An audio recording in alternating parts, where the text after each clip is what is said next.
എല്ലാവർക്കും നമസ്കാരം. ഇന്ന് ഞാൻ പറയാൻ പോകുന്ന കഥ ശിഖണ്ഡിയെക്കുറിച്ചാണ്. മഹാഭാരതത്തിൽ ഇത്രയധികം വികൃതമായി അവതരിപ്പിക്കപ്പെട്ട മറ്റൊരു കഥാപാത്രം വേറെയില്ല എന്ന് തോന്നുന്നു.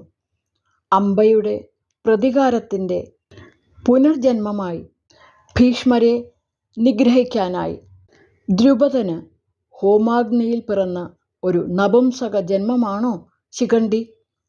കൗരവപക്ഷത്ത് നേതൃനിരയിൽ പിതാമഹനായ ഭീഷ്മർ ഉള്ള കാലം പാണ്ഡവർക്ക് ഈ യുദ്ധം ജയിക്കാനാവില്ല.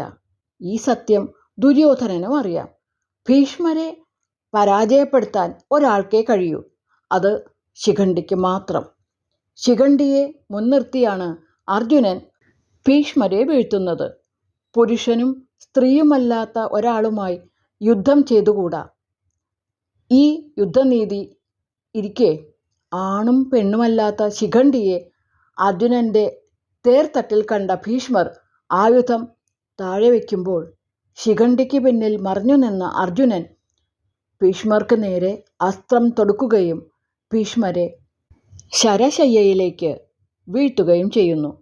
ഓരോരോ വിജയങ്ങൾക്കും അർജുനൻ്റെ മുന്നിൽ ഭഗവാൻ നിന്നപ്പോൾ എന്തുകൊണ്ട് ഭീഷ്മരെ വീഴ്ത്തുന്നതിനായി മാത്രം ശിഖണ്ഡിയെ കണ്ടെത്തേണ്ടി വന്നു? ഈ ചോദ്യത്തിൽ നിന്നും ആരംഭിക്കുന്നു ശിഖണ്ഡിയിലേക്കുള്ള അന്വേഷണങ്ങൾ. ശിഖ എന്ന വാക്കിന് കുടുമ എന്നാണ് അർത്ഥം. കുടുമ അഥവാ ശിഖ മുറിച്ച് മാറ്റപ്പെടുമ്പോൾ അവൻ എല്ലാ ബന്ധനങ്ങളെയും വേർപെടുത്തുകയാണ് ചെയ്യുന്നത്. അഥവാ എല്ലാ ദ്വന്ദ്ങ്ങളും അപ്രത്യക്ഷമാകുന്ന ആ ഭാവത്തിൽ അവിടെ സ്ത്രീയുമല്ല പുരുഷനുമല്ല. ശിഖയിൽ അഥവാ കുടുമയിൽ 3 രോമങ്ങളെങ്കിലും നിലനിർത്തണമെന്നാണ് ശാസ്ത്രം.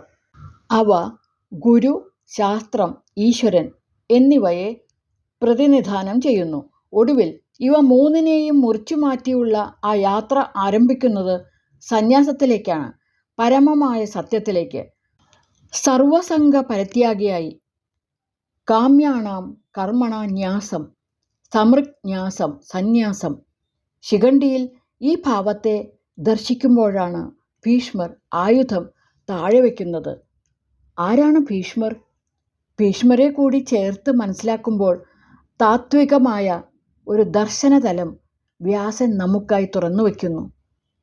ഭീഷ്മ ശബ്ദത്തിനർത്ഥം ഭയം എന്നാണ്. ഭിപ്യതേ അസ്മാത് ഇതി ഭീഷ്മ. ഭയം ജനിപ്പിക്കുന്നവൻ ഭീഷ്മർ. ഭീഷ്മരുടെ കഥകളിലെല്ലാം തന്നെ ഈ ഭയം പ്രകടമാണ്. അർജുനന് തൻ്റെ പരാജയത്തിന് കാരണമാകുന്ന തൻ്റെയുള്ളിലെ ഭീഷ്മരാകുന്ന ഭയത്തിനെ വീഴ്ത്താൻ ശിഖണ്ഡിയാകുന്ന സന്യാസഭാവത്തെ പുറത്തെടുത്ത് മുന്നിൽ നിർത്തുക തന്നെ വേണം.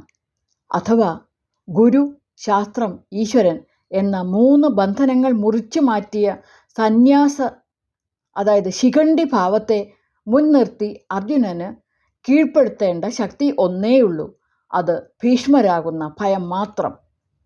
തൻ്റെ പ്രതിയോഗിയായി ശിഖണ്ഡിയെ കണ്ട മാത്രയിൽ ഭീഷ്മർ ആയുധം താഴെ വയ്ക്കുന്നു. ശിഖണ്ഡിയുടെ സ്ഥാനത്ത് കൊച്ചുകുട്ടിയെയോ വൃദ്ധനെയോ രോഗിയെയോ മുടന്തനെയോ കണ്ടാലും ഭീഷ്മർ ആയുധം താഴെ വയ്ക്കും. കാരണം ഇവരുമായി യുദ്ധത്തിൽ ഏർപ്പെട്ടുകൂടാ എന്നതാണ് ശാസ്ത്രം. ഇങ്ങനെ അർജുനന് നിഷ്പ്രയാസം വധിക്കാൻ കഴിയുന്ന പിതാമഹനെയല്ല, മറിച്ച് ശിഖണ്ഡിയാൽ വീഴ്ത്തപ്പെട്ട ഭീഷ്മരെയാണ് വ്യാസൻ നമുക്ക് മുന്നിൽ തുറന്നു വച്ചത്.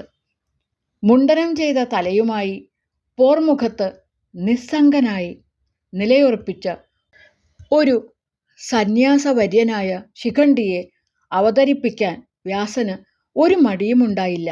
അന്നത്തെയും ഇന്നത്തെയും വർണ്ണാശ്രമ സാമൂഹിക വ്യവസ്ഥിതികൾക്ക് ഘടകവിരുദ്ധമായ ഈ സമീപനത്തിന് മുന്നിൽ ശിഖണ്ഡിയെ പുനർ അവതരിപ്പിക്കാൻ പിന്നീടുള്ള ആചാര്യന്മാർ നിർബന്ധിതരായി എന്ന് കാണാം.